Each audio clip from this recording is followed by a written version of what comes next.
Hell Monday. Welcome back to the Purple Pain Podcast. Oh.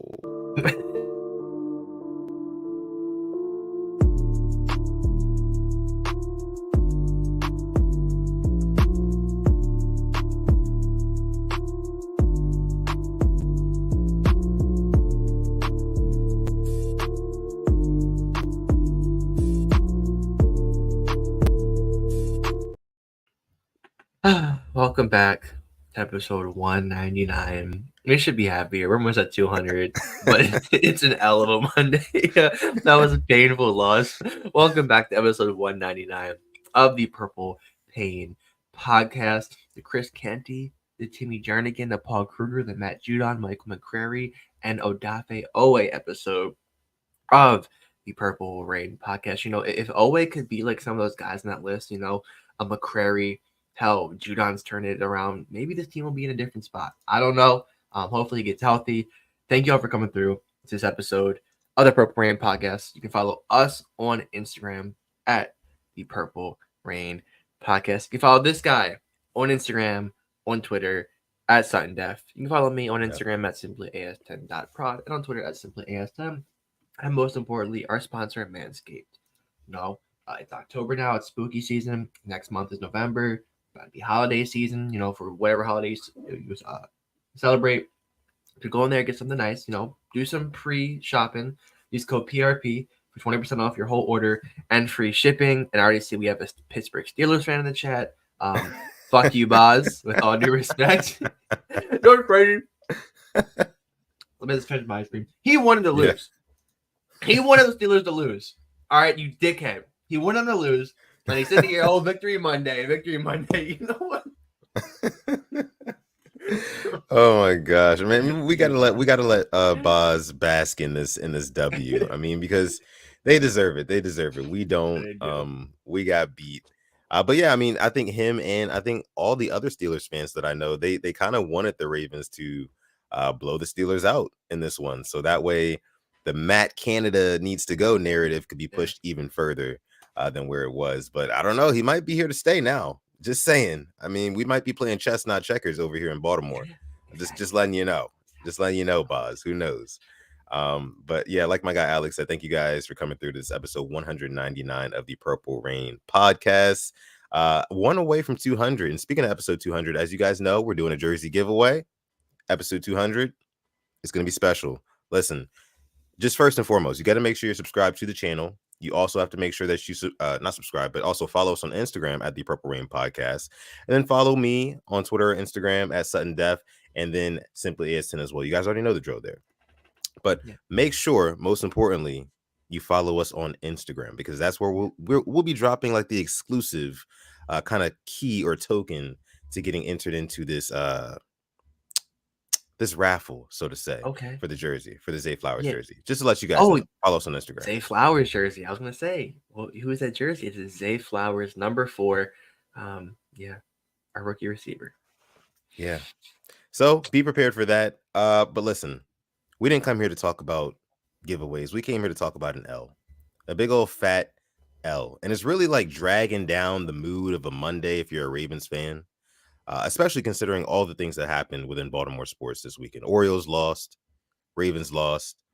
It's just L's around the board, except for my guy Alex here, who Arsenal got the W. He's rocking the jersey right now, so he can give himself a pat on the back for that.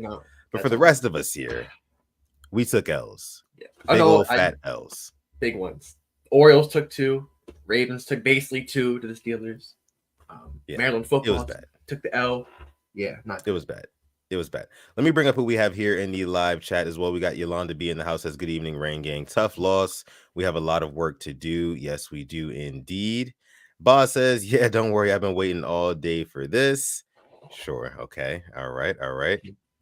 Raven Ron in the house. What's going on? Raven Ron says, PRP, not giving credit to the Steelers. Clearly, wide receivers dropped touchdowns. Their DBs could not keep up. Yeah, we're going to go ahead and get into that. And kind of like the real problem with the Baltimore Ravens right now. I mean, because we're 5 weeks into the season, right? And before the season, what's so funny about this, and this will lead perfectly into our review segment of the episode, but what's so funny about the off season, and we spend a lot of time in the off season, speculating on what this team is going to look like, and all we really have to go off of is what the team looks like on paper, right? So all off season, we were speculating that okay, the offense on paper looks great, looks good to go, ready to rock and roll. Let's do it. And the defense is what we had questions about. Yeah. But so far, 5 weeks into the season, it's been flipped, right? The defense has really balled out, and the offense has not lived up to the expectations. So it's very interesting to see so far. We're going to go ahead and get into the L. As you guys know, it's time to talk some ball. Oh boy. The Ball Purple talk. Rain Report, brought to you by Manscaped. It's time for some ball talk, guys. Uh, a tough one. And put the stats on the screen of the Purple review. Just not a whole lot to talk about here, guys. Ravens L lost by 7, kind of let the Steelers hang around throughout the whole game. And I'm gonna let my guy Alex take it. I'm gonna let my guy Alex take this one. I just want to say this. Alex made a tweet yesterday. Make sure you follow him on Twitter or X, whatever you want to call it, as simply as 10. I think it might have been like halfway through the game, right before halftime, something like that. He tweeted the various faces that John Harbaugh makes during a Ravens game. When he makes these faces, you just know we're gonna lose. You just know it. Like it's a foregone conclusion. Like, and you know exactly what I'm talking about, Alex, right? You want to go ahead and show him? So this was the most recent one from yesterday. When we go in on a 4th and 1 or 4th and 2 in a division game away from home when there's 3 points on the board right there before halftime to go up 13-3, and you go for it, and there was miscommunication. There shouldn't be miscommunication 5 weeks into the season. That's really uncalled for. And we've seen those faces time and time again. And you responded to me. We all know what that face is, and we talk about it time and time again. Like, I'm convinced he makes these faces just because he knows he's gonna get memed. Like the camera's right there, because like it happens all the time. But looking at these stats, we were up 10-3 after half, and we didn't score the whole second half. So shout out to the Steelers for blanking us, and shout out to the Ravens for just shooting themselves. Told you before this episode went live, I said we're 5-0. We're 3-0 against other teams and 2-0 against ourselves. Because in both games, I do not believe the Colts or the Steelers were the better team than us. But hey, we took the L. Gotta take it around the chin. You can see with our stats, 335 total yards at 289. Really didn't let Pickett do that much. Pickens, he beat Marlon. I have never seen a nastier slop show of George Pickens than on X yesterday. Like, yeah, he's not ours. And the whole that we could have drafted him, that's cool and all, but the Ravens could have drafted Tom Brady. Ravens could have drafted this one, that one. It's just 2020, that's how it goes. Right. And like we talked about before, he was never going to get drafted by the Ravens because of his on the field and off the field antics. It's really that simple. So get over it. Not going to happen. He's not going to be a black and purple. Gus Edwards, 12 for 48. And just the fumbles, man. The Justice Hill fumble. Like this fumbling issue, it's a real issue. And I'm tired of seeing it every week because it's ruining drives. It's ruining just momentum. And then the drops, we'll get into that too. But what an awful game. I think we were jinxed, man. We had no drops the first 4 weeks, and we had like 7 yesterday. Unheard of. Yeah, absolutely unheard of. And, speaking of Gus Edwards, 12 carries for 48 yards. It's about 4 yards a carry, like right on the nose, actually. And it's just, I don't know why we get away from giving him the football, especially late in games. Like, if the guy's averaging 4 yards a carry, and then for his career averaging 5 yards a carry, that means that if you literally, in theory, if you gave him the ball literally every single play, we score a touchdown every single drive. I mean, and I know that's like in theory, but like I'm just saying, like the guy gets yards. You know what I mean? So like, for example, when we get that punt fumble, you remember that punt fumble late in the game, right? And we're set up at, I think it was like the 7-yard line or something like that. Why not just run Gus? The Steelers are not proven to be good at run defense this year. I mean, we saw that earlier in the game. Why not just run him instead of throwing a fade at the goal line? And I mean, let me go ahead and talk about that fade decision really quick. Okay. Late in the game to Odell Beckham Jr. that ends up getting picked off. Lamar Jackson, yes, he definitely forced that throw. He never should have let that ball get out of his hands. Odell was he never even stacked his defender at all. He never even got any sort of leverage, nothing. There was no sort of evidence that was shown to Lamar that should have told him, hey, I need to throw this ball and give him a chance. It was just no, the spacing, nothing. So, but even backing up from that, Todd Monken is the one who I kind of blame for that, because you've seen what's worked the past couple of weeks. Running in the red zone has brought us to the promised land. Like, why are we not doing that in key scenarios? You know, Lamar Jackson, I saw on ESPN this morning, the whole talking point was like, are the Ravens getting their money's worth out of Lamar Jackson? It's like, when I see stuff like that, I'm like, no, because we have the key. We have the equalizer in the red zone. We've seen it. Give it to Lamar. At least give him one chance. At least give him one opportunity, something, one design run. That's our secret weapon. You know, I would like to see more of it late in the game. I just thought that the fade route was just totally untimely. It didn't work at all. I don't get that. Like, I don't get why you're throwing it either. You know, I would have been happier with the 3 points. Play it safe than sorry, and just like, I guess he saw Odell. Like, it's not 2014 anymore. It's 2023. Odell's not going to one-hand it over, Joey Porter Jr. It's not going to happen. It just was forced, man. And I look at a lot of that game like really stupid decisions. Like Justice Hill ran in for the touchdown, the first one, our only one, and you go away from it. Justice Hill has had what 3 or 4 touchdowns this year rushing. Like, yeah, I'm not saying Gus, you can give it to Justice. How we had Melvin Gordon, who actually looked good. I don't think he even played yesterday. Felt like no, and like you said, Lamar could have do a design run to him. So it's just like, I don't know what it is. It's just coaching. Like, I have the answer to the real problem with the Ravens, but I'm saving it because like I really want to say it right now. But part of it is it's big problem is coaching. We played down to our competition. This should have been a easy slam dunk game. There's no reason why this game should have been this close with all the drops too. Like, this game should have been put away after the muff fumble. Like, what other team gets to safety with 2 minutes and loses? What other team gets a muff punt with 3 minutes left and loses? Oh, the Baltimore Ravens. exactly. That's what team it is. That's what team loses. And I think you're absolutely right when it comes down to what's the real reason of why the Ravens are struggling right now. It's coaching. I think it is coaching. You know, I kind of have to look at a John Harbaugh in the situation, and I have to say, look, man, we cannot continue to lose games in this fashion, because games like this, that environment at Acrisure Stadium at, anytime past 3 p.m. yesterday was like a playoff environment. It's hostile, it's loud, it's a lot of adversity, and we didn't show up. We didn't look prepared for that moment. We just didn't.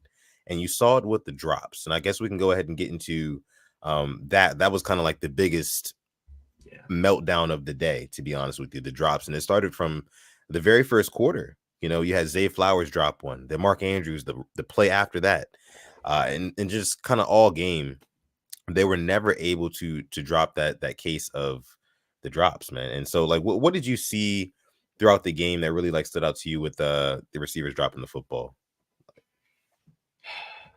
Drop touchdowns.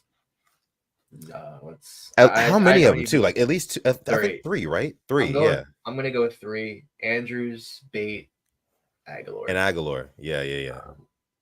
Grant, not 2, honestly, because if Andrews or Bate catch it, that's one touchdown. That's one touchdown. It wasn't 3 separate instances. It was exactly 2 plays, same drive.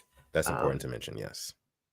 Yeah, and then like I guess the whole Lamar deep ball to Zay when Zay fell. I guess that one counts because that would have been a huge, probably would have sealed the game, would have iced it. Yeah. It just, I don't know, the receivers, man. Like we talked about, this was like our most talented core in how long, and it just is not playing like that. I don't want to be too harsh because the Ravens fans on X, I'm actually taking a break from that app because how toxic, like just coming after Bateman. I mean, I feel for him. I mean, he should have caught that pass, but there's just some stuff being said, man. Like, it's out of pocket. Odell, I mean, we're paying you $18 million, bro. DeAndre Hopkins has how many yards, how many catches, and you're making more than him. And I'm an Odell stan, and I'm saying that. I'm not gonna lie, that's looking like an L. That signing is looking like an L right now. It's just because we haven't seen anything from Odell Beckham Jr. in terms of really anything at all. I mean, like, he doesn't have a lot of yards after the catch. I would love to know what his numbers are for yards after the catch. We really haven't seen him run. It's normally just like a catch and then he falls down, something like that. but not getting the return on investment on him at all. And then talking about Rashad Bateman, man, like you said, definitely feel for him, but he's got to step up, man. Yeah, he Got to does. step up. I mean, at the end of the day, you're a first round pick, right? And this is his third season, I want to say. Uh, you got to bring those in, especially the touchdown. There was one over the shoulder as well that he could have hauled in. It was maybe a little bit out of his reach, maybe a little bit, but could have brought that one in too. We've seen Rashad Bateman show flashes of being able to be that kind of receiver, but yesterday it just did not show up. It did not pan out at all for any of our guys. And I think the one that really hurts the most was the Nelson Aguilar one, the one that would have been a touchdown. Because I think that was late third quarter. I think 4 minutes left in the third quarter. If we score that touchdown right there, we're up 17-3. And that probably completely sucks the energy out of the stadium. And the way that our defense was balling out, man. Our defense just Like, drive time and time again. Go ahead and talk about it, man. now I feel that that Marlon, got beat on that play because the defense has been keeping us in these games and been playing their ass off every single time. And to me, man, they held them. It's obviously 17 points, but that last touchdown should have never even been scored because the game should have been over. It shouldn't have been that type of game. And they were gassed too. You have Jalen Warren running all over us. Like that team was gassed. Our edge rush were just decimated. We really need to get guys back or trade for somebody. I mean, it's just there's holes. The sky is still not falling for me yet, but it's a wake up call. Yesterday was inexcusable. It was such a frustrating game to watch. Yeah, I mean, I don't know. I told you it's up there with me for the divisional game 2019. Maybe the Bills game, that one was annoying, but the weather was screwing both of us, and Lamar got hurt. But yesterday was very, very frustrating because that game we should have been up 30-3 at a point, and it was 10-3. Yeah, it was not looking good at all literally from that Justice Hill fumble. All things were good until that Justice Hill fumble. Yep. It was very reminiscent of the Colts game. What happened in that one when, after the Kenyon Drake fumble, momentum completely shifted in the building and we just never could get it back. Same old song and dance. Now I also want to talk about the right before the halftime, right? The field goal that we were supposed to kick, but we ended up going for it anyway on that fourth down. Came out after the game that apparently center Tyler Linderbaum thought that somebody jumped off sides on the defense, so he wanted to snap the ball and kind of get a free play. But refs didn't call it, and we ended up running that play, not converting, and we come out of that drive with no points, empty-handed. And that that ended up coming back to bite us in the end. So that's something right there is why I say coaching, right? Because I think John Harbaugh also came out and said, yeah, the plan was to kick the field goal. So if the plan was to kick the field goal, why was Justin Tucker not on the field? And I get, hey, you're trying to run down clock, but I don't care if you have to run Justin Tucker out there twice. I don't care if you have to run it all the way down and then run him out there again. Get some points right there. You see the offense is struggling. You see the way that the game is going. The trajectory of the game was telling you that, look, the passing game is not firing right now. Guys are dropping the football. We got to take points where we can get them, and we didn't do that. So, again, on Harbs. Yeah, I remember there was a tweet. It was there's nothing worse when your team loses the 1 p.m. window and then you have to watch the Chiefs in the 4:25 window. Oh my God. There's nothing worse losing that 1 p.m. window and watching the San Francisco 49ers in the later window. They put up 30 points in 7 straight games. And I know this isn't Ravens. I'm kind of tired of Brock Purdy disrespect because that man literally is doing what he's asked to do. But I look at them, I look at us. I'm like, why can't we put up 30 points? What is the problem? Yeah. And that's kind of I'm looking at coaching. I'm like, we've seen the players. We put up 28 points last week against the Browns. Could have gotten over 30. We take our foot off the pedal. To me, that's coaching. The Ravens have not scored 30 points in a football game since September 25th, 2022. That's over a year ago. It's insane. Against the Patriots? Yes, against the Patriots. 33-28, I think. 30, yeah. It's insane, man. The fact that we cannot score 30 points in a game, that's not winning football. That's not playoff caliber football. I mean, that's why it's frustrating. Like you said, you make a great point. Watching the Chiefs or watching the 49ers play in the 4:00 window and seeing them kind of score easily or whenever they need to, whenever they really need one, they can. It's definitely very concerning. from a Ravens fan standpoint, because Yeah. it seems like we cannot get that. We can't get that. Yeah, and just TJ Watt, was eating us alive. And I think it's time to have a conversation about a left tackle. I'm sorry. We can do it right now. Ooh, Allowed, yeah. I believe, 9 pressures. Um, I get you're a veteran. Taking every Friday off from practice, bro. It's not a game, it's practice. AI talked about this. Get your ass out there. You're making $100 million. Practice every fucking time. I'm tired of it. Like you get beat and they force fumble from Alex Highsmith, force fumble Lamar. Thanks we get the ball back again. We lose. But yeah, I mean, Ronnie Stanley, I need more from you. I'm Yeah. not asking too much. I need a lot more from you. And you're making $100 million, man. Come on now, like. Yeah.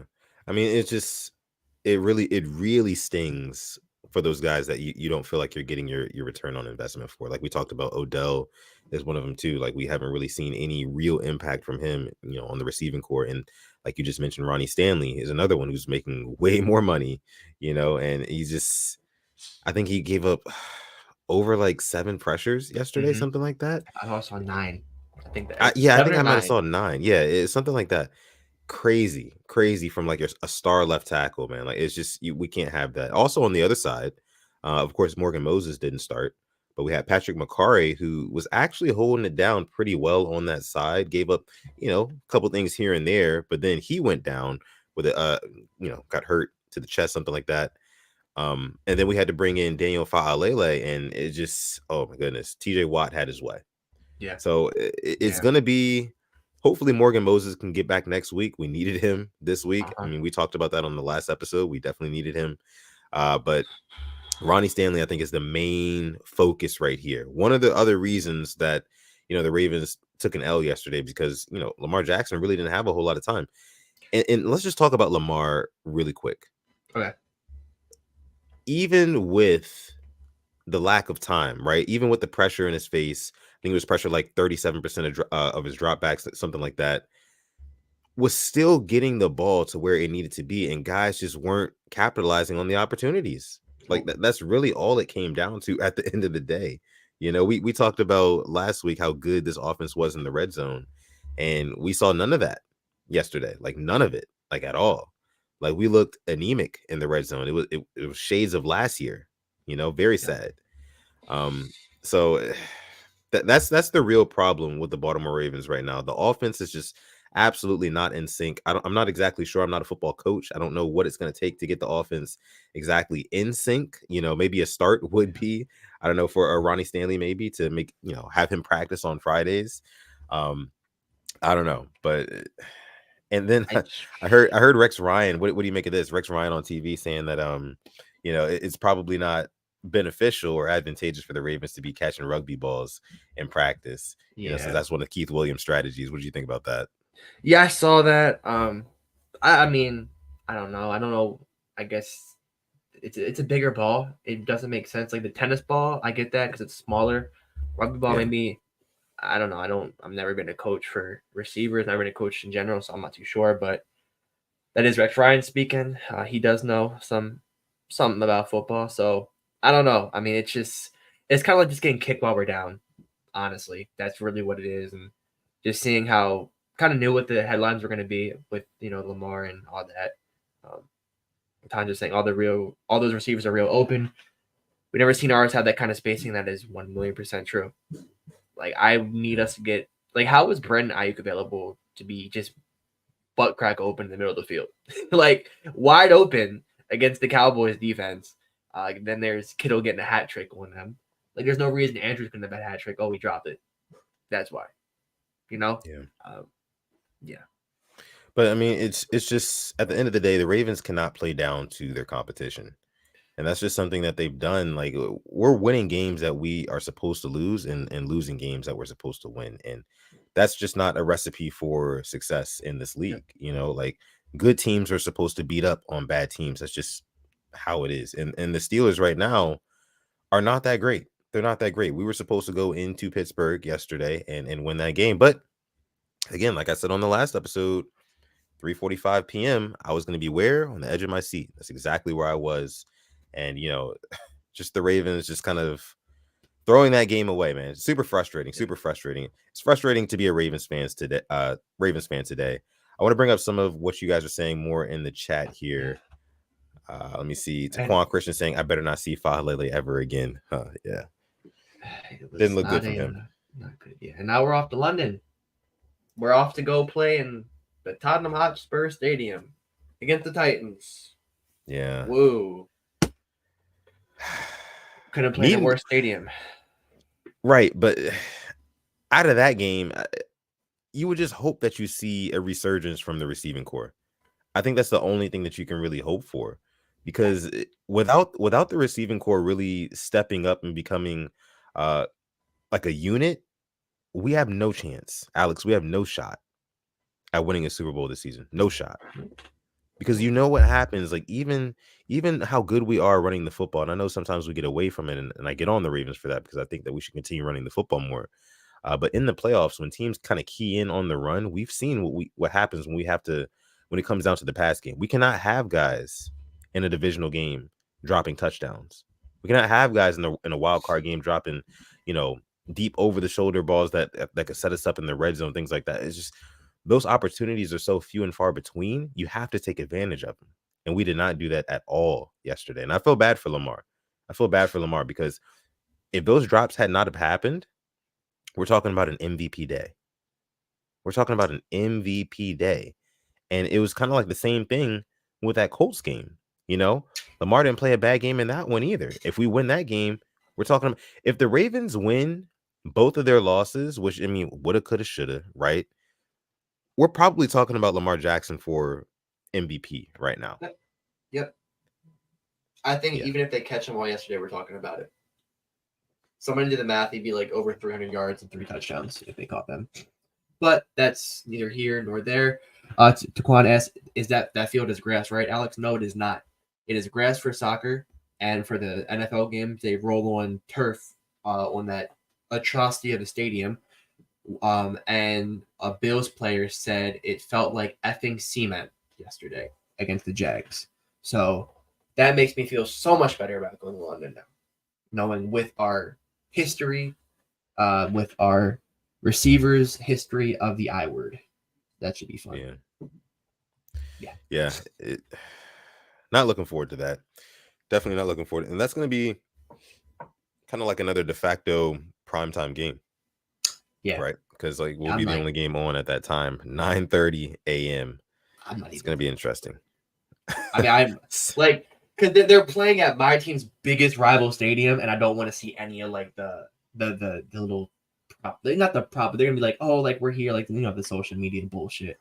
Right. I'm not ready for all that. Like there's no reason why we shouldn't beat the Titans. I think because they just lost to they lost to Gardner Minshew just like we did. So we're kind of like the same at this point. I'm glad we are traveling there now so we can get acclimated at the time. Because that is a 5-hour time difference, and I think last time we went, we left like on Wednesday or Thursday. So hopefully, let them boys get used to that time difference. But gotta win this year. You go 3-3. Like you have to see who you have to play later in the year. It's getting tough, and there really is no, I think, best team in the AFC right now. I thought it was us. I was wrong. The Bills lost to the Jags. The Chiefs really still aren't wowing me at all. The Dolphins, they bounce back after getting blown out by the Bills. Like, will the real AFC contender stand up? I don't know who it is. Listen, I have a question for you, Alex. Yeah. I see a lot of people in the comments in the chat talking about how this game is on the receivers, the drops, things like that. That is the real issue with the Ravens right now. The offense just is not in sync. We've said that multiple times, but I want to talk about Rashad Bateman just a little bit more. Okay. Obviously, coming out of that draft class in 2021, just show you right here a draft recap of that season, right? So Rashad Bateman was the first pick. Before we get to the rest of the picks and the rest of this draft and kind of ranking that, I want to get your concern level on a Rashad Bateman right now, because seeing him yesterday, just the amount of frustration on the field after that drop touchdown, slamming the field, with his hands like out of frustration, and then after that, the big drop down the field, it's just, and then deleting his Twitter afterwards. It was a lot, So on a scale of 1 to 10, how concerned are you for Rashad Bateman going forward in this season in this receiving core? I'll go with 7.5 to 8. I'm a That's pretty Bateman high. truther. But I know one was a 6th-round pick and one was a first. It feels like he's going down the James Prochet route. Where there's fans that are really, really, hyping him up and believing in him, and then he makes that mistake, he can just never bounce back from that mistake. And that's kind of what happened to James Prochet. He would have his moments, and those moments would just be dropped, or they just wouldn't be there. I don't want that to happen to Bateman because he's talented as fuck. Like, we've all seen what he can do. It's out of Minnesota. We've seen it in the NFL, and now it's just like, where did that go? Is he 100%? Like, because like he's catching that 100 times, 99 out of 100 times yesterday. He drops it. It's and deleting your Twitter. I'm all for that. I understand why you do that. I have no problems with that. And then kind of how he did it, refused to talk to the media. That kind of got blown out of proportion. And then he put out a statement. So, yeah, I'm definitely worried for him. Are you higher, lower, or the same as me? Man.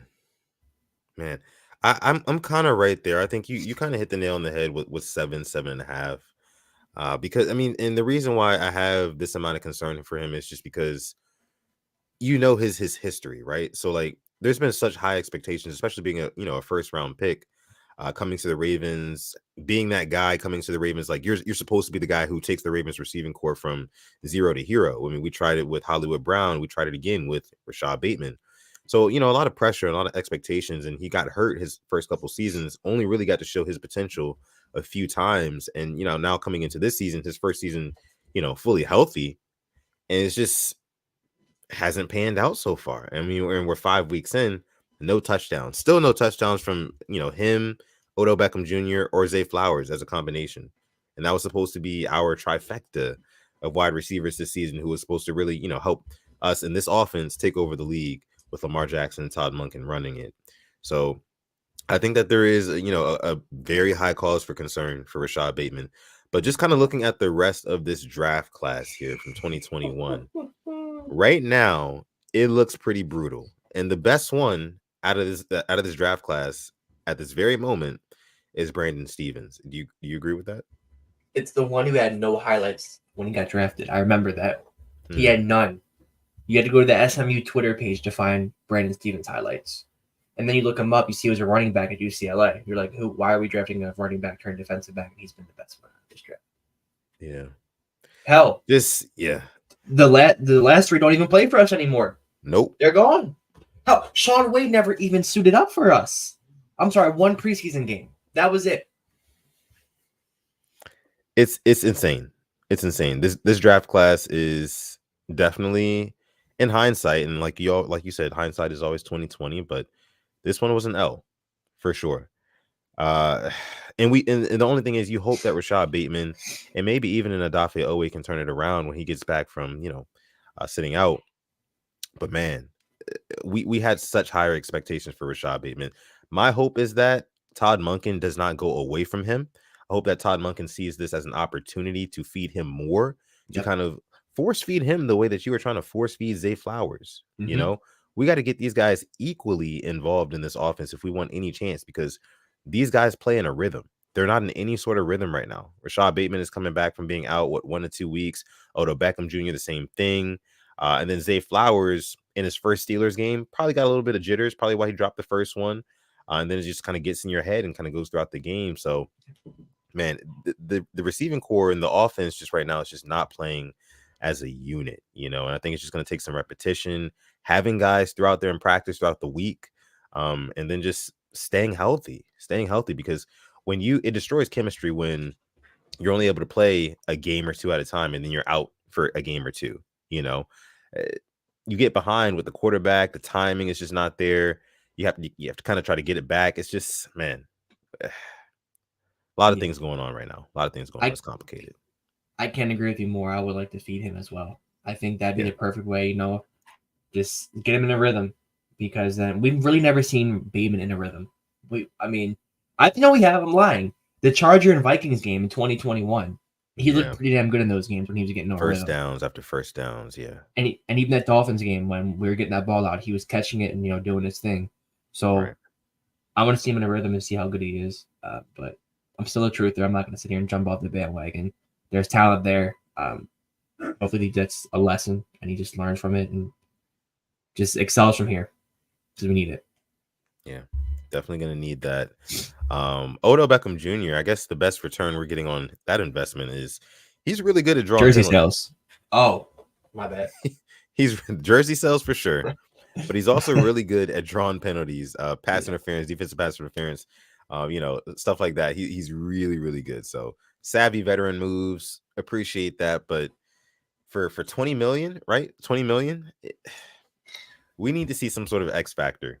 We don't have that guy, who we can just kind of go to in the receiving core, who's going to not take no for an answer, if that makes sense. Like an AJ Brown. You know what I mean? Like who's just gonna in the clutch, he's gonna go get it, he's Yeah. gonna make it happen. Uh Guys like that. I don't know. Zay Flowers, I want to see more of him too. I want to see more Zay Flowers, but it's a group effort. And guys Yeah, can't it drop the is. ball. Guys can't drop the ball. Yeah. So I yeah. don't get it. It's just like I'm just looking at this draft and we were sold dreams, man. I really was sold a dream. I mean, how even our third round pick can't even see the field. Like Ben Cleveland just doesn't play. That's just a waste of a third round pick right there. Which is honestly I'm not even against trading our second or third round pick for next year. It's not like we're gonna hit on them either way. Honestly, look at our second round pick history. We rarely hit on them. Fucking go and trade it for Brian Burns. What do you have to lose? Yeah, I mean, you got a point. And it's still like the sad thing is the defense isn't the problem. It's The not defense isn't the problem. The real with problem no with the edge Baltimore rushers. Ravens, exactly, with no edge rushers. I'm looking greedy because I want an actual. I want a TJ Watt. I want a Miles Garrett. I want a Nick Yeah, Bosa. I yeah, want somebody who can take over a damn game. When we need a sack, we get it, and we just get close. We get close. right. That's the only problem with this defense. And yeah, maybe I'm just being greedy on that part, but I mean, just but it's a premier position. I mean, you can it see is. it. TJ Watt closed out that game yesterday. Yep. Like though that's one of the positions that you need in order to be a playoff contending team. I mean, we talked about it last week. There's edge rusher, quarterback, and I believe wide receiver. If you have those three, or at least two out of those three, you're going to be pretty good, pretty damn good. Now, listen, there was one play, the punt fumble, Oh, which was probably just kind of like the funniest play to me because I thought we should have scored on that play, right? I actually have it queued up here.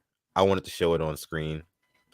It was pretty funny because Seymour picks up the ball and is stumbling for like 20 yards, like 15 or 20 yards. right there. Yep, stumbling.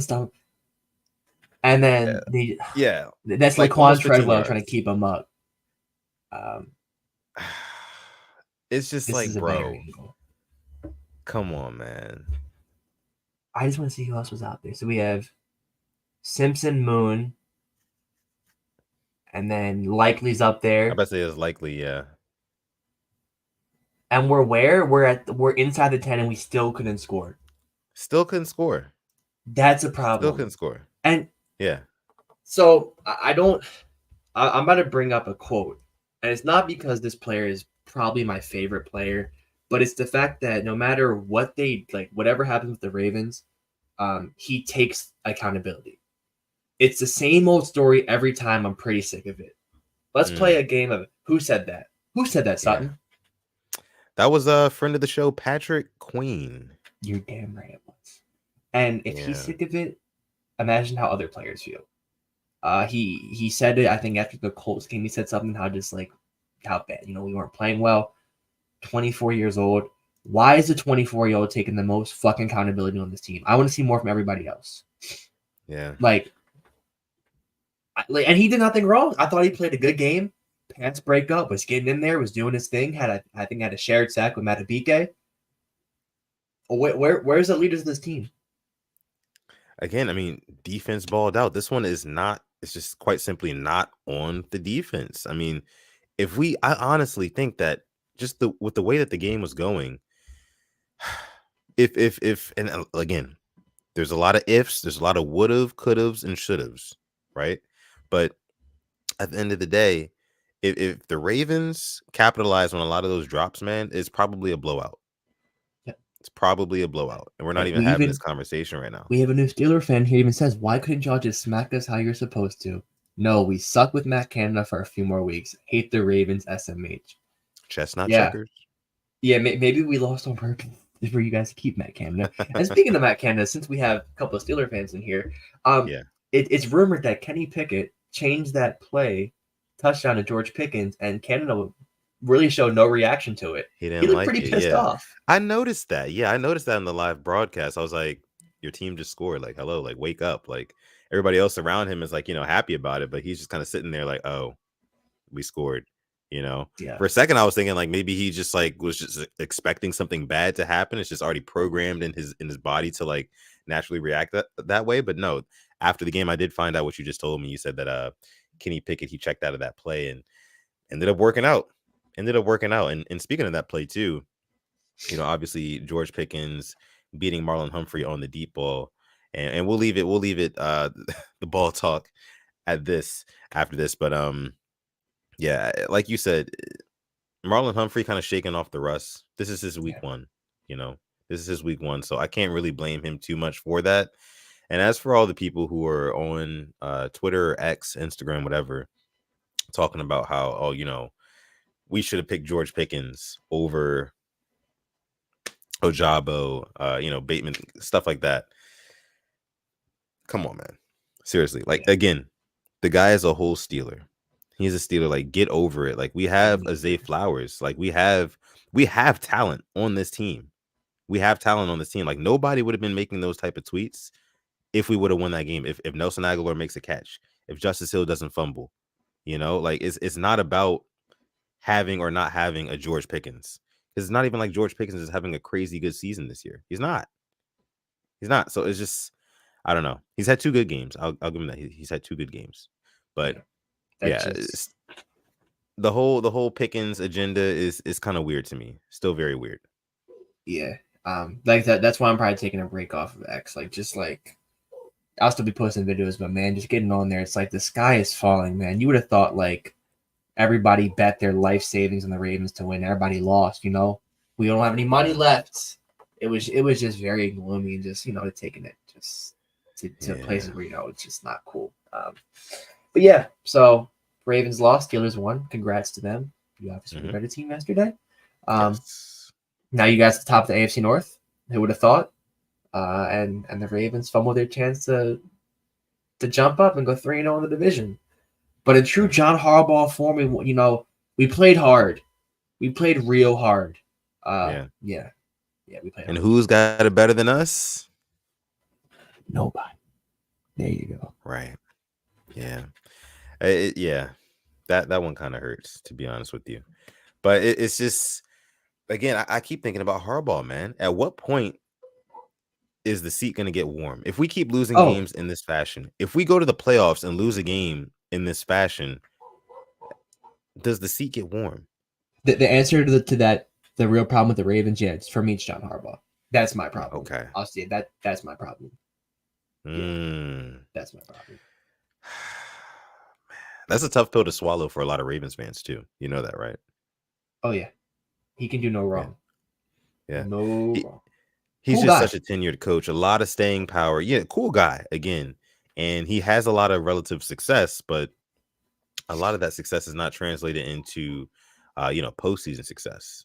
Yeah. And that's really what it all boils down to at the end of the day. That's the reason you play the game, to win Super Bowls, not to win in the regular season, especially not the preseason, Yeah. But yeah. I mean, maybe I don't know. I don't know. I don't actually see John Harbaugh's seat getting warm at all. I think that he's very, very well protected, Oh, his and neighbors Lamar with Jackson, EDC. yeah. He neighbors with the EDC for one, but Lamar Jackson will keep him protected because Lamar Jackson will do what he needs to do to win enough games to keep that conversation further enough away, So, Yeah. Like, I but don't hate the yeah, guy. I don't hate Harbaugh at all. Like, I think we're blessed to have we don't have a Sean Payton. I never thought Sean Payton was like this top coach. Like, look at him in Denver. I'm appreciative that we don't have a head coach carousel, but I want him to be ruthless again. That's what I'm asking you. I don't want you to sit here and be conservative or play us down. Like I want us to be that ruthless team that really doesn't care who we play. I don't care if you're better than us. We're gonna give you hell and we're gonna fight you every single time. And I just haven't seen that. That's my biggest problem. I'm not saying fire him, but he's the problem. I want him to fix the problem. It's the biggest thing. Yeah, exactly. And just key decisions, like Yeah. kick the field goal before the half, right? Don't throw a fade on the goal line when our running backs are averaging 4 or 5 yards a carry. I don't know. Sometimes it just seems like common sense ain't so common in Baltimore, Nope. but hey, it is what it is. We move on. We move. But okay, let's go ahead and spend a little bit of time talk about the other games around the league. Yes. So some other things that happened other than the Ravens and Steelers game yesterday. One thing that stood out to me was the Sunday night game, Cowboys and 49ers. We kind of touched on the 49ers a little bit earlier, but man, what you talk about a fraud check. The 49ers, and I don't even know if it was so much of a fraud check on the Cowboys as it just was like a legitimacy check for the 49ers. Like the 49ers are just that good and in Randy every Gregory phase of the game. Exactly. He's not even playing yet. But I'm every phase of the game, they're so good. I'm not saying Randy Gregory is Nick Bosa, but playing aside, like I said, I don't want the Ravens to go after him because of that contract, but him with a Nick Bosa, like he'll make some noise compared to if he was on the Ravens. He's not going to be the primary guy that you're looking at. That's a scary thought. And Fred Warner had himself an amazing game. Yeah, like him and Roquan. It's those two and everybody else under him. There's really no debate with those linebackers. Kittle showing why he's a top 3 tight end. Debo, Ayuk, and then Purdy just doesn't make mistakes. And then they're just so well coached. Like you put all those things together. Like, and I think you brought up McCaffrey too. Man, they're just unstoppable. They're unstoppable. And I honestly think that they're probably going to go to the Super Bowl this year. It'll probably be another repeat in the NFC Championship game, Eagles and 49ers. And I have the 49ers winning this time, obviously if Purdy doesn't get hurt. Yeah. But damn, they just look so good. And the Cowboys, again, man, just run into a buzzsaw whenever you go to the 49ers, right? But the Cowboys, I still think that they have some things to figure out on offense. They're just not all the way there yet. Kind of like the Ravens are. Only difference is the Cowboys are getting a lot of scoop and scores, a lot of turnovers that are turning into touchdowns very quickly. And you're just not going to get that as much with the 49ers. They don't make mistakes, like you said, with like Brock Purdy. So, man, 49ers look really, really good. Damn good. But what other games did you see Sunday? I'm actually talk about Thursday real quick.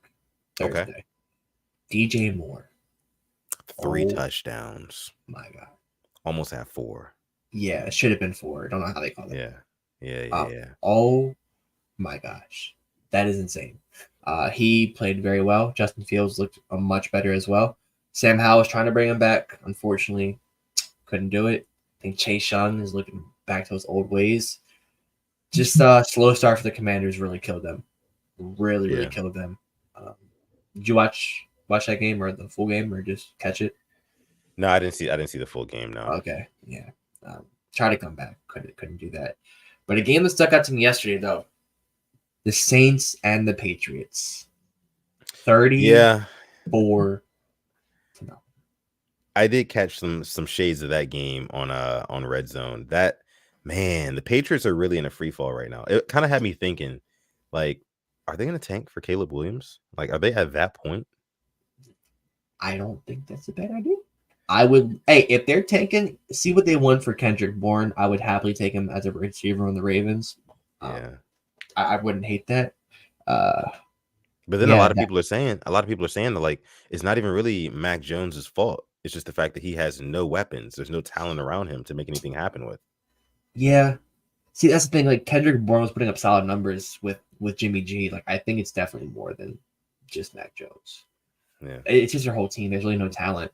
Matt Judon's out. Christian Gonzalez is out. Yeah. Where's your,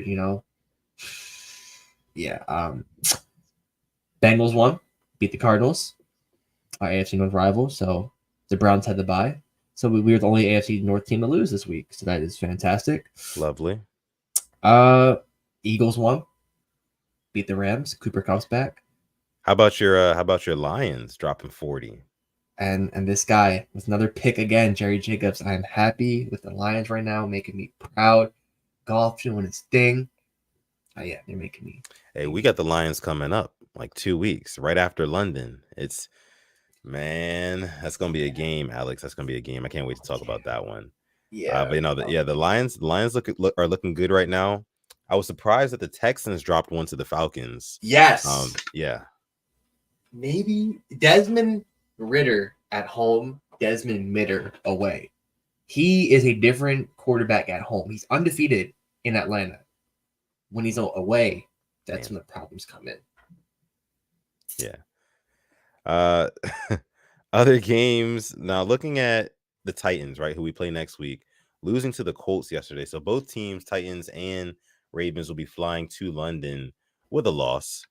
It's gonna be tough, especially with the history that we have with the Titans. But I think we can pull that one out. I think that this has to be like one of those redemption games, especially the type of game that we just came out of. I think that we came out of that game relatively healthy. I have to check the status on Makari, and maybe a couple others, but came out of the game relatively healthy. So we should be pretty good to go against the Titans coming up this Sunday. But stopping Derrick Henry is going to be a task, man, as it always is. As it always is.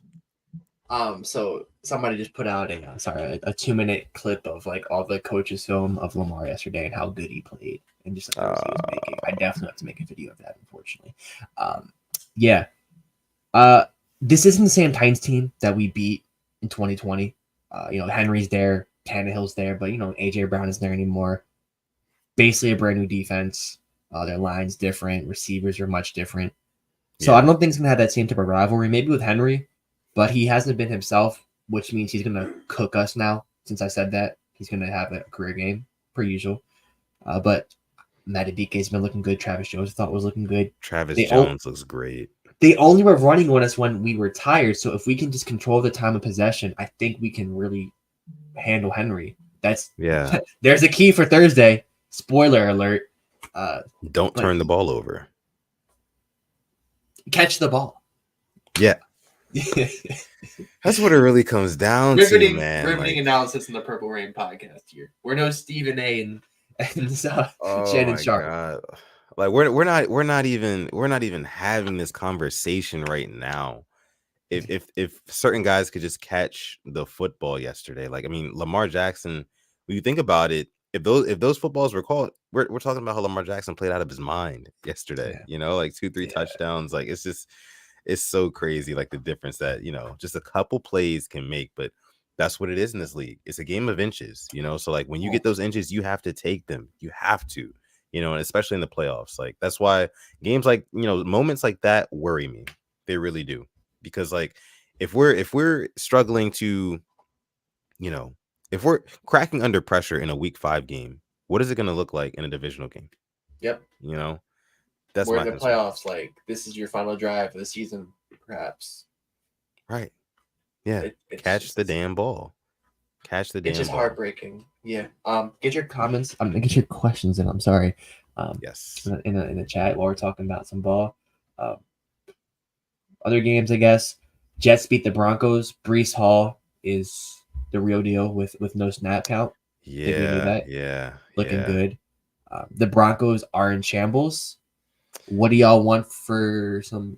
I mean, I know we don't need a corner, but Pat Surtain I wouldn't hate. But I'm just getting greedy right now. I'm getting real greedy. The Broncos are not good. Sky's falling for them. Oh yeah, built like just put a bomb and just blow it all up. Like it's not good. All right.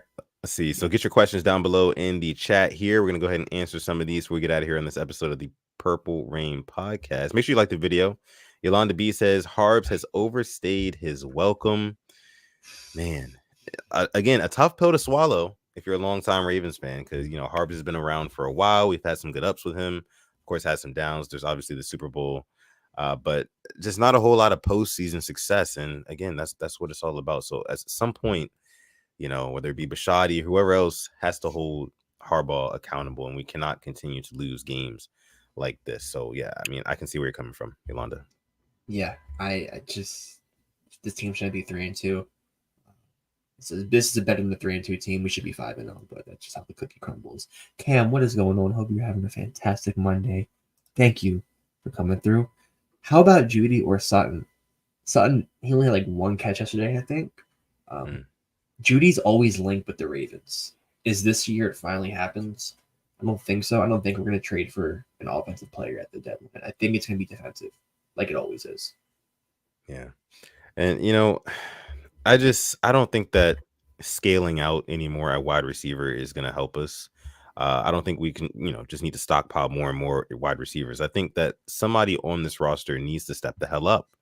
Like Yep. we just spent months on months talking about how this wide receiving core can be one of the best in the league if they're Yep. firing on all cylinders. Yep. Mark Andrews, Odell Beckham Jr. I mean, Rashad Bateman, Zay Flowers. These guys can get it done. Like we've seen flashes from all these guys in different times. It's just the fact we have not been able to put it all together yet. And I think that Todd Monken has to be the one to get these guys in a rhythm, get these guys in a much better rhythm. And I thought that we kind of started okay yesterday, getting the ball to Bateman early in the game. But then just after that touchdown was dropped, man, all hell broke loose. It seemed like all hell And broke loose after that. like I know that I'm by no means a Bengals fan, but last week Jamar Chase was like, "I'm always effing open," and what did he do Yeah. yesterday? 3 No, touchdowns. yeah. I want the Ravens to have that same type. Their receivers have that same type of comeback. I want you to go out there and take it personal, Bateman. I want you to go and get yourself some. Yeah. That's what we need to see out of London, to be honest with you. Spoiler alert, Thursday's episode, when we're talking about keys to victory, Ravens wide receivers need to have that redemption game. Simple as Yep. that. Yep.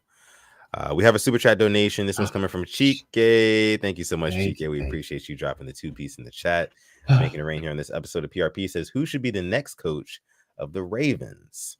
Wow, thinking like that. Yeah. Whew. Ben Johnson. Ben Johnson. If it were to happen, Lions OC. That's all. If it were to happen, it's not going to happen though. So It's like so far fetched in my mind right now. Like I'm not even thinking about like potential coaching candidates because just so much. There's so much that would have to go wrong. So much that would have to go wrong for the Ravens to even consider moving off of Harbaugh after this season. I think we would have to have literally a losing season, for them to even consider that. And I don't really see that happening, to be honest with you, unless something drastic happens. But yeah. But thank you so much for your super chat donation, Chike. We appreciate it. Let us know who you think the next coach of the Ravens should be. So, did you watch any of the baseball games this weekend? You know what? I didn't catch them. No. Saturday I was busy. And then Sunday with the whole Ravens Steelers thing going on, I just didn't even, But I saw that they lost. Yesterday, 11-8, hit a 3-run home run in the ninth. I thought I was like, wow, they could really do this. Yeah, they're down 2-0. Got to win the next game or you're going on home. So Zach asks us, do we think the O's can come back down to nothing in the series? My dead honest answer is yes. This team, I just like maybe if I want to get your hopes up, this team for some reason just won't quit. They were down how many runs? And they're still fighting until the end, till the final out. Our worst hitter on the team, Jorge Mateo, went 4 for 4 yesterday. Don't know how that happened, but it did. Yeah. If Dean Kramer can pitch, if we can just win one game, just win tomorrow, honestly, if our pitching can go at least 6 1/3, I think we can come back. I think we can do it. I just need them boys to just get together, and it's mainly pitching because But you don't give up 11 runs and win in the playoffs. Well, they definitely showed life yesterday. Exactly. Game. It showed that's promising. You can get runs. You showed you can get runs. Their bullpen is not good. Not gonna start. We're facing a right-handed pitcher tomorrow, and our lineup is good against right-handed pitching. So come on, I believe that we can come back from 2-0 down. There it is. Let's see. Manuel's COD channel says, will Lamar Jackson make 4 touchdowns against the Titans? I don't think 4. I think that in the red zone, we'll probably be running the ball a little bit more. I think there'll be more of an emphasis on that. At least that's what would make sense to me. Feed Gus Edwards down there, man. Like, feed him down low. Like, I think that's the most dangerous place you can play a Gus Edwards. I mean, he's just north-south, just eating up. When you're within the 20s, or in the red zone, not within the 20s, but in the red zone, then you got a guy who's averaging 4 to 5 yards a carry. Just let him bully his way down into the end zone. I'm not saying doing it in a phone booth. You can still spread it out in Todd Monken fashion, but give Gus Edwards the ball. Give that guy a chance, man, because he hasn't proven otherwise that he can't get it done. You know what I mean? And he's the only one that hasn't fumbled this year. So I trust him right now. And Keaton Mitchell also has traveled to London. Yes. So that hopefully could be we get something. hopefully we get some Keaton Mitchell as well. Okay. Take one more question here from you guys. So Chike says Sean McVay. I'll take my guy in a heartbeat. Can you imagine him with this team and our defense? Yeah, that'd be awesome if we could have Sean McVay. Unfortunately, I don't think he's gonna do it. Yeah. I would love it. Exactly. Darren Elliott says, why didn't Mandrews get any red zone looks? Should be automatic by now. I mean, we had that little, what was it, the pitch to him? Yeah, and he had the one drop too. Yeah, so he had the drop. Of course, that was in the first quarter, but late in the game, in the fourth quarter, there was that pitch to him, kind of like how Mahomes and Kelsey do, and that just didn't work at all. The Steelers were all over that. Man, I would just like to see us. I mean, if you're going to throw the ball in the end zone, hell, throw it to Mark Andrews, man. I don't care if he drops it in the first quarter, man. Like, I don't think that ball should have went to Odell Beckham Jr. on that drive at all. Like, find Andrews. I don't care if you got to extend the play. I've seen it happen a million times. Just make it happen. Just do it. I don't think you should have passed it at that time either. Me neither. I mean, honestly, that's what we're really talking about here. Run the damn football. I think you should at least run there, have an option, because Lamar was beating them on the ground with his legs. I don't saw get that it. on the first drive. I don't get, like I said, like, this team just frustrates me to no end. I don't get half the things we do, and that's why coaching is a problem. Yeah. So all in all, again, the real problem with the Baltimore Ravens is coaching. Yeah. We've talked about drops, but drops, that's something that's not going to be an every week thing. I don't think it's going to be an every week thing, the drops like that, especially not on that magnitude. But the coaching decisions, decision making, things like that, that is going to be a mainstay. That's not going to change. So if we continue to lose games kind of in this fashion where we're playing down to the level of our competition, yeah, I mean, I think we do have to look at coaching and head coaching at that. So yeah, we're going to go ahead and leave it there for this episode of the Purple Rain podcast. Again, thank you guys for coming out to this episode 199 of the show. Obviously, episode 200 is going to be on Thursday, and we're doing a jersey giveaway, Zay Flowers jersey. All you have to do is make sure that you are subscribed to this channel. You follow us on Instagram, like you see right there at the Purple Rain podcast, and then follow me and Alex on Twitter and Instagram. As you guys can see, not very hard. Yeah.